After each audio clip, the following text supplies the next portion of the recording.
A cewar Hukumar Ƙididdiga ta Ƙasa wato NBS, hauhawar farashi a ƙasar nan ta kai 34.19 cikin ɗari a watan Yunin da ya wuce, yayin da take a 22.79 a watan Yunin shekarar 2023, tun bayan lokacin da Shugaba Bola Ahmed Tinubu ya karɓi ragamar jagorancin wannan ƙasa.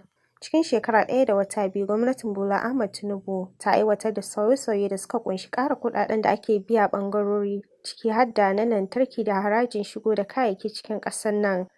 A watan Disambar shekarar 2023, gwamnatin tarayya ta hannun Babban Bankin Ƙasa wato CBN ta ƙara farashin canji tsakanin Naira da Dala, wanda da shi ne ake ƙiyasta harajin da ɗan kasuwa zai biya na kayayyaki da ya yi safararsu zuwa cikin gida Najeriya.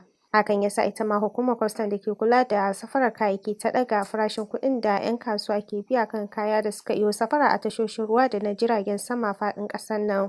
Rahotanni sun bayyana cewa kwastam ta sauya harajin kaya da ake biya wa ababen hawa daga Naira 783 kan Dala ɗaya zuwa Naira 952 a lokacin. Ƙari na baya-bayan nan shi ne na makon nan da muke ciki, inda Babban Bankin ƙasar ya mayar da farashin Naira 1,618.732 kan Dala ɗaya daga Naira 1,600.32. 'Yan kasuwar da ke safarar kayayyaki na cewa hakan na nufin a yanzu harajin da za a biya na kwantenar kaya mai tsawon kafa 40 zai kai kimanin Naira miliyan 20 maimakon Naira miliyan 7 da aka saba biya a watan Disamban bara. Duk da cewa gwamnatin tarayya kawo yanzu ta ce ta jingina haraji kan wasu kayayyakin abinci, babu tabbacin wannan tsarin ya fara aiki zuwa lokacin haɗa wannan rahoton.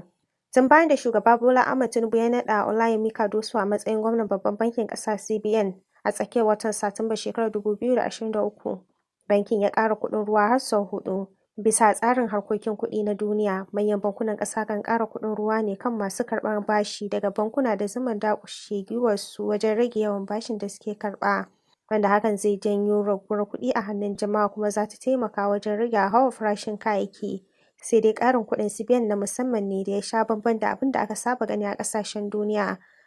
A kuma ranar 3 ga watan Afrilu, Hukumar Kula da Wutar Lantarki ta ƙasar nan ta sanar da sabon farashi da abokan hulɗarta za su fara biya 'yan ajin Band A. Kuma ta ce kwastomomin za su fara biyan Naira 225 kan kowane ma'auni ɗaya na wutar, wanda a baya suke biyan Naira 66.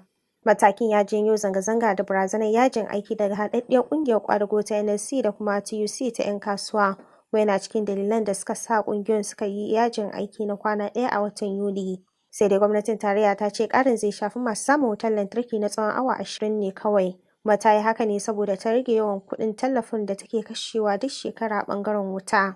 Kusan rayuwar 'yan ƙasar nan ta dogara ne akan man fetur idan aka kwatanta da yadda aka dogara da sufurin mota a harkokin yau da kullum.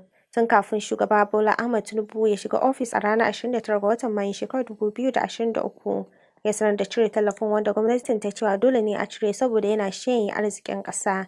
Nan take aka fara dogayen layuka a gidajen mai saboda ƙarancin sa, kuma lita ɗaya ta mai ta tashi daga kusan Naira 200 zuwa sama da Naira 500, inda yanzu haka ta kai kusan Naira 1000 a jihohin arewacin ƙasar nan. Amma sai dai har kawo yanzu rahotanni na cewa gwamnatin tarayya na biyan tallafin man, amma ta sha musanta haka. A ranar 15 ga watan Yuni shekarar 2023, Babban Bankin Ƙasa wato CBN ya sanar da cewa ƙasar nan ta dunƙule tsarin canjin kuɗaɗe waje guda. A baya, ƙasar nan na amfani da tsarin canjin kuɗaɗen waje daban-daban a hukumance, sai kuma kasuwar bayan fage, lamarin da ya sa ake samun farashin dalar Amurka iri-iri. Babban Bankin Ƙasa ya kuma baiwa bankunan kasuwanci damar yin canjin kuɗi a kan farashi da kasuwa ta ƙayyade. Duk da cewa tsarin ya yi nasarar daidaita farashi tsakanin kasuwar hukuma da na bayan fage na ɗan lokaci. Ƙarshen rahoton kenan. Sadiqat Aisha Umar Malari, sashen Hausa na TCR.